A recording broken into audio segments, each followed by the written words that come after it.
Hello, Dr. H. I want to share with you my screen and show you the work that I have done on my Excel spreadsheet.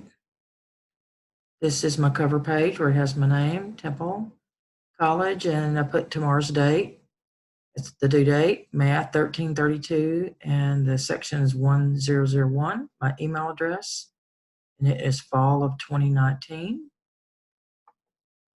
I'm going to start with my first scenario, which is relativity and number density. In this scenario, we learned about how objects compare to the scale of the universe map. We use scientific notation to make it easier to read on paper, as noted here, where it says HIV in scientific notation takes up much less space than it does in standard notation. I chose to use on my parameters HIV, top quark, and Texas. Lots of difference between the three of those. As far as space and time and size goes, first two of them actually aren't even visible with the naked eye, but as we know, everything's bigger in Texas. Yeehaw! We are all moving at a terrific rate of speed throughout the galaxy without even noticing this. It shows that the local group speed is at 61, which is the highest speed in relation to all the other speeds, and as opposed to the Earth's rotation, the orbit, solar system, so on and so forth. And because we're all moving together, we aren't really able to feel that movement in itself, even though it's terrifically fast.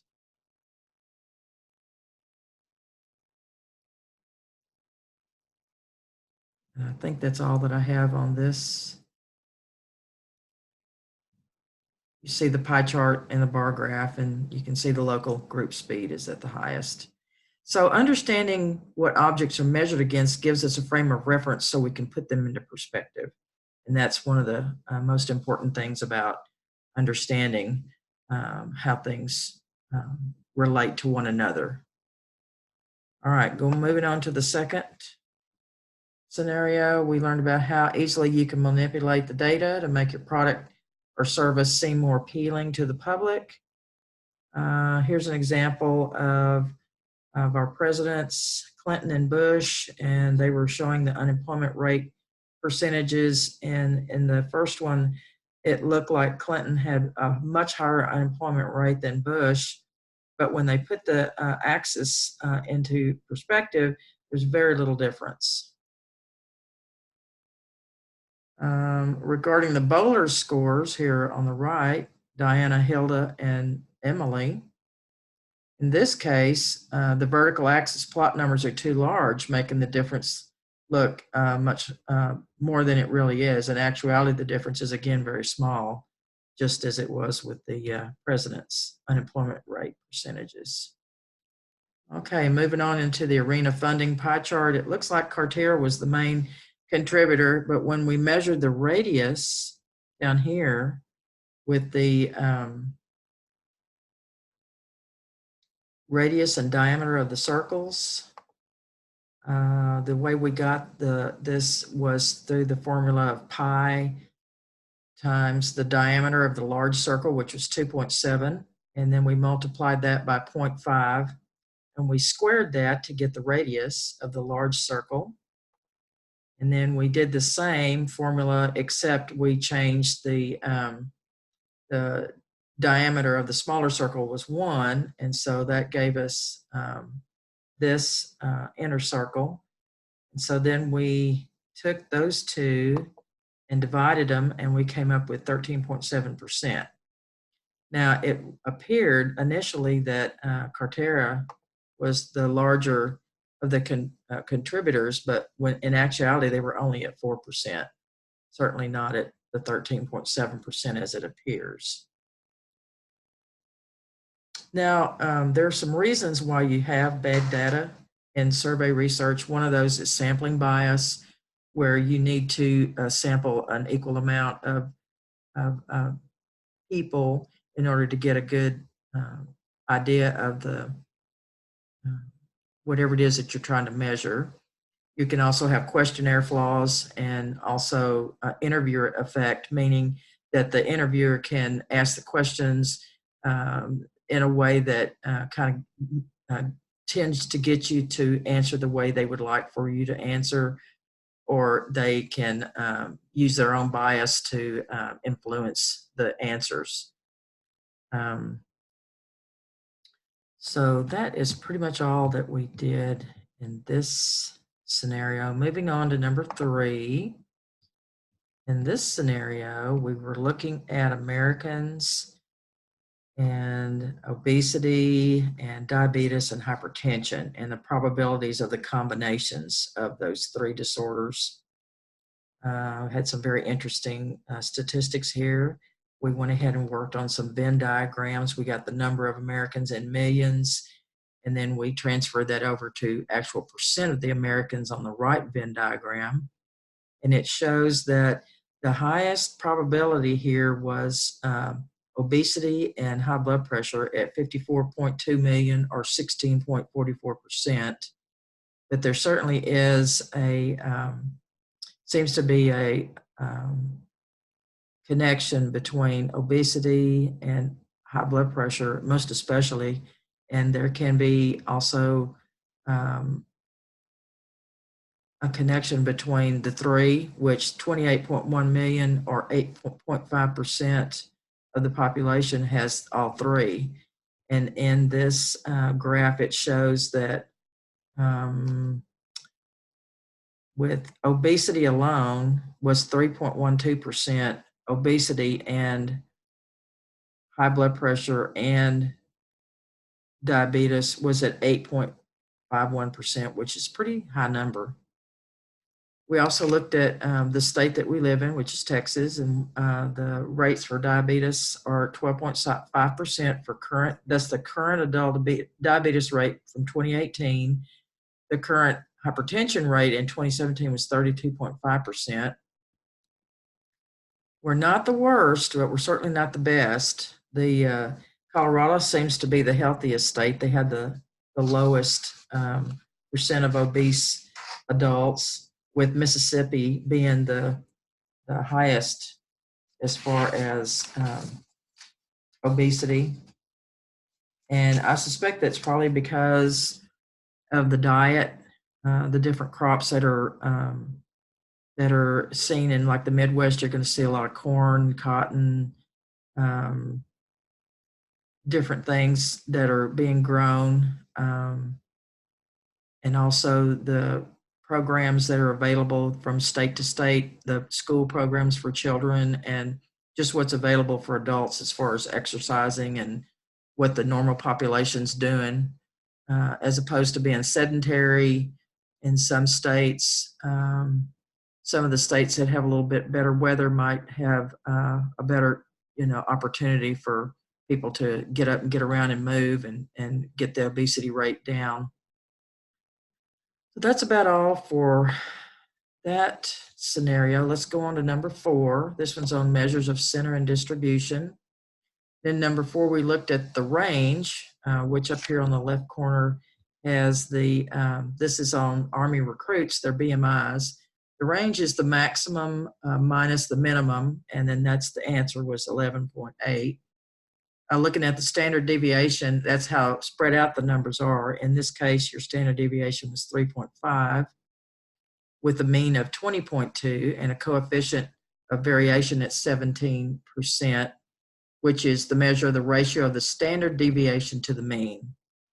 You'll note the tightness of the trend line on the recruits graph shows very little difference, whereas in the mall shoppers, the trend is much wider. To include an outlier, this outlier skews the data so that this is relatively unusable data on the mall shoppers. The recruits are more likely to have this tighter plot because of the fact that they're probably men and they're probably around the same age, whereas the mall shoppers, there's not any real common denominator for them. It's just kind of, different types of people that just happen to go to the mall to shop. And down here in the whisker box and whisker plots, you'll notice that on the Army recruits, it's very small, that the height is very small, as opposed to the shoppers, it's quite a bit taller. And that is also showing you that there's quite a bit of difference in the mall shoppers versus the recruits. Okay, I think that is probably about it. It looks like my little graph here is trying to move around some. Let's move it back where it goes. Okay, it's a little bit better anyway. All right, let's move on to number 5. In number 5, we were looking at Elon Musk and his selling of the flamethrowers. In this particular part of the screen, it's showing the profit, showing like just shoots up like a rocket, basically. That's if there was no expenditures. But in reality, we know that there had to be expenditures. So it looks like the Y on the investment here on this graph shows 0. And then they went in the hole down to the bottom line, which was looks like about $69,880, because that's when they were, spending all their money on building, supplies, people, delivery, shipping charges, things like that to get their product out. So then as they are continuing to put out product, now they're starting to turn around a little bit here. And this part of the screen around 220 shows where they hit their break-even point, which is the X. This would be the X mark. So Elon would have to sell about 250 flamethrowers up here in order to make a profit of about $90,000. So I would recommend a simple option for interest, because I would like for the investors, more people in the community, to be able to be involved in this venture and get a lot more people involved. So I think that would be a good opportunity to include the community in this venture. Okay, moving on to the last scenario, which is number 6. This one is a 5-year financial plan, and I have chosen a condo in Austin here on Yeager Lane. I've also chosen to buy a 2020 Hyundai Kona, which I already have bought 4 Hyundais. I've been very satisfied with that. And if I'm going to upgrade, I'm going to go with a little bit newer vehicle. Mine's a 2017, so it's not that old, but if I were going to, this is probably what I would go with. The average salary for a nurse in this area is about $70,000, a little over $70,000. And for a truck driver, which is my spouse, it looks like his salary is right around $7,000, and this is per month, so around $13,500 per month, which is a pretty good amount of money. I put in the taxes. We came up with the federal tax calculator was $20,000, and we divided that by 12 to get the monthly taxes at about $1,668. So I'm trying to put a lot of money here in savings because my retirement is quickly approaching. So this kind of gives you the pie chart of where my money's going. So if I were going to live in Austin as opposed to Temple, I would have to balance my income with my outgo based on the fact that the property taxes are going to be higher, gas is probably going to be higher, food and utilities are probably also going to be higher. So even though I make more money, there's going to be more outgo. So it's going to probably complement and balance each other out. So I think I'm, probably happy with Temple, but if I were going to, that would probably be one of my favorite cities. Austin or San Antonio is where I'd like to go. And you can look at this chart as also whether I have the nutrition and I have my activities. and I have the pie charts that are adjoining them. You can tell if you were, kind of balancing out what you're eating with how much you're working out.